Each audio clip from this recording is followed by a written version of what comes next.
For much of late 2025, the world watched an unexpected shift take shape. Washington, the same Washington that had armed Ukraine, sanctioned Moscow, and wrapped its strategy in the language of a rules-based order, began to sound weary. The tone softened, certainty faded. Through quiet leaks and private conversations, it became clear the United States was searching once again for an exit ramp, a deal that could end the war without admitting failure. By December, that search produced a sweeping 28-point peace proposal. Officially, it was framed as compromise. In practice, it amounted to surrender by paperwork.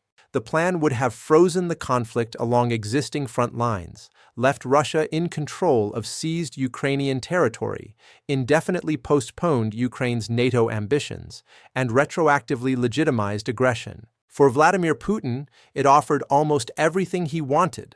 Almost. Ukraine refused to accept it intact. Kyiv revised the terms, demanded security guarantees, insisted on timelines and accountability. The moment it pushed back, the illusion collapsed.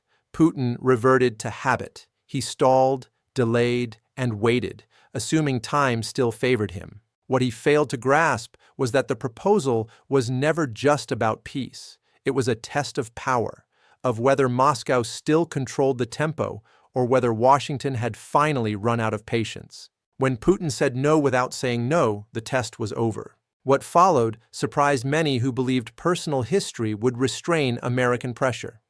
Donald Trump was expected by some analysts to soften his stance toward Putin, to let familiarity override strategy. Instead, the shift was not ideological, but structural. As peace talks unraveled, Washington escalated elsewhere, tightening sanctions enforcement, targeting energy flows, and moving against criminal finance networks. Then, without warning, Trump authorized something far more destabilizing than rhetoric or weapons: a blockade. On December 17th, reports confirmed that the United States would target all sanctioned oil tankers entering or leaving Venezuela. Publicly, the move was justified as pressure on Nicolas Maduro's regime, already weakened and isolated. Trump removed any ambiguity himself, labeling the Venezuelan government a foreign terrorist organization and announcing a total and complete blockade of sanctioned tankers. The rationale was explicit: oil-funded drug trafficking, organized crime, regime corruption, and it was immediately reinforced by action, including the seizure of a sanctioned tanker bound for Cuba. The message to Caracas was blunt, but Caracas was not the real audience. Moscow heard the warning first because Russia no longer moves oil like a normal state. Sanctions had forced it to construct a parallel system, a shadow fleet of aging tankers, false flags, shell registries, and deliberately opaque ownership, designed to move oil quietly to China, India, Iran, and Venezuela. This floating black market kept the Russian state solvent. By declaring open season on sanctioned oil shipping, Washington wasn't changing Venezuelan policy. It was targeting the logistical spine of Russia's war economy. That intent became undeniable when U.S. forces boarded and seized Shadow Fleet tankers. In the weeks following the announcement, these were not symbolic gestures but physical enforcement. Boots on deck, steel on steel. Then came the incident that erased any remaining doubt. A vessel known as Bella 1, sanctioned in 2024 for suspected Hezbollah-linked cargo transfers, attempted to evade the blockade by falsely flying the flag of Guyana. When ordered to stop, it fled, spending 3 weeks crossing the Atlantic while ignoring commands and betting that the Americans would eventually back down. They did not. On New Year's Eve, Moscow made a critical miscalculation by rushing the ship onto the Russian registry, assuming that once it flew the Russian flag, Washington would hesitate. That assumption belonged to an older world. Even as Russia protested and accused the U.S. of provocation, American forces, backed directly by the United Kingdom, closed in. On January 7th, Russia's own media confirmed what would once have been unthinkable.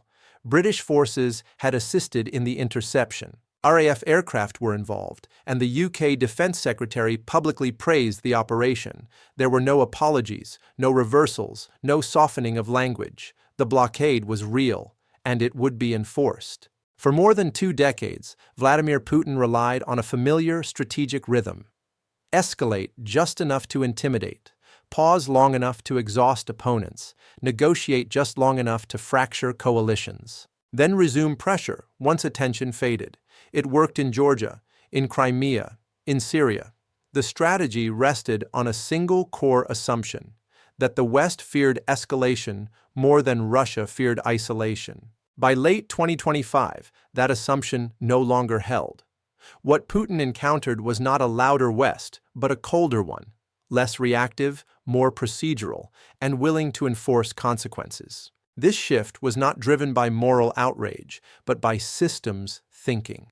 By targeting shipping instead of soldiers, logistics instead of leaders, Washington and London bypassed Russia's strengths. Wars are not sustained by speeches, they are sustained by fuel, and fuel was precisely what came under threat. Russia's shadow fleet was never built for confrontation. It was designed to survive paperwork, sanctions lists, loopholes, and permissive ports, not physical enforcement. Each intercepted tanker does more than remove oil. It drives up insurance costs, frightens crews, and forces buyers to ask questions they would rather avoid. Most critically, it shatters the illusion of safety. When ships can be seized in international waters, the entire business model begins to unravel.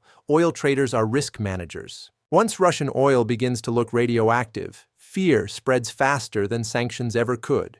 China and India understand this dynamic better than most. Neither country is a romantic ally of Moscow. They are customers. They buy Russian oil because it is cheap and convenient, not because they subscribe to Putin's worldview. Secondary sanctions alter that calculus. A 500% tariff is not primarily a punishment aimed at Russia. It is a test aimed at buyers. How valuable is discounted oil when access to Western markets is at risk? China can absorb pressure, but detests unpredictability. India values autonomy, not shock. Neither wants a binary choice, yet that is what Washington has placed on the table. This is leverage, not ideology, and Moscow cannot neutralize it with threats. Those threats, particularly nuclear ones, no longer freeze Western capitals. There was a time when a whisper of escalation would trigger immediate de-escalation. That reflex is fading, not because nuclear weapons are less dangerous, but because their constant invocation has eroded their signaling power. When everything is labeled a red line, nothing truly is. When tanker seizures are met with nuclear rhetoric, the message is not deterrence, but desperation. Russia still retains enormous destructive capacity, but power is not measured only by what a state can destroy. It is measured by what it can compel. This is why it is misleading to frame the moment as being about Venezuela. Venezuela was merely the doorway. Russia was the room. By enforcing a blockade in one theater, Washington demonstrated its willingness to do so in others, and by involving the UK, it signaled coalition durability. Strongmen thrive on the projection of inevitability, but inevitability is fragile. Once a strongman is forced to respond rather than dictate, the illusion begins to crack. Putin is now responding to seized ships, to tightening maritime services, to legislative threats he cannot veto, and to partners who are recalculating their interests. Front lines may move slowly, but Russia is no longer expanding its options. It is managing losses. The shadow fleet is exposed. Energy buyers are nervous. This is not victory, but it is leverage. The West is no longer asking Russia to change course. They are changing the environment around it. History rarely announces turning points with fireworks. Sometimes they arrive quietly, on the deck of a tanker, beneath a flag that no longer protects it.